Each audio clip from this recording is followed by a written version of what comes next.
एकीकडे महायुती सरकारचा शपथविधी तर दुसरीकडे सोलापूर शहर काँग्रेसचा ईव्हीएम विरोधात यलगार पाहायला मिळाला। स्वाक्षरी मोहिमेस हजारो नागरिकांचा प्रतिसाद लाभला।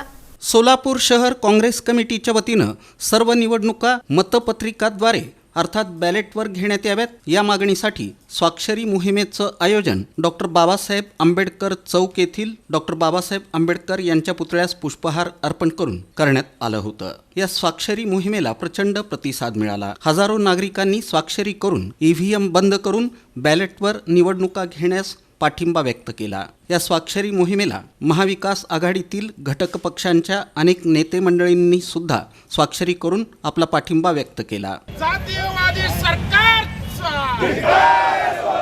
मनुवादी सरकारचा या हुकुमशाही सरकारचा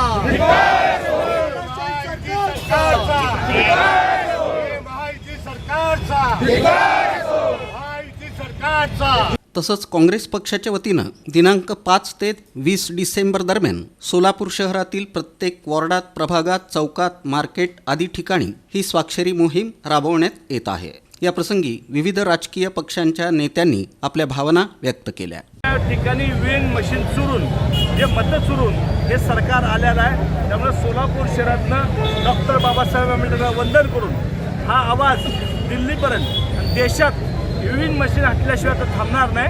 बॅलेट पेपर या ठिकाणी मतदान व्हावं ही सगळ्यांची या ठिकाणी भावना आहे। त्या मोठ्या लोकशाही राष्ट्रामध्ये लोकशाहीचं धरारीत त्यांनी केलेलं आहे आणि त्या लोकशाहीचं फोन करून त्यांनी सत्ता केलेलं आहे। म्हणून खुश व्हायचे का प्रश्न म्हणून याचा निषेध म्हणून आम्ही ईव्हीएम देश बचाव मोहीम काढली। आता एवढा सगळ्या देशातले लोक, विरोधी पक्षातले लोक, एकूण एक देशातले जेवढे विरोधी पक्ष लोक आहेत भाजपकडून सगळे सांगितलं की बाबा ईव्हीएम नको, बॅलेट पेपर घ्या, ते घ्यायला तयार नाही। याचा अर्थ काय हुकुमशाहीमध्ये असंच असतंय किंवा लोकांचं म्हणणं ऐकायचंच नाही, आपलं मनाला येते कारभार करायचं, त्याला हुकुमशाही म्हणते।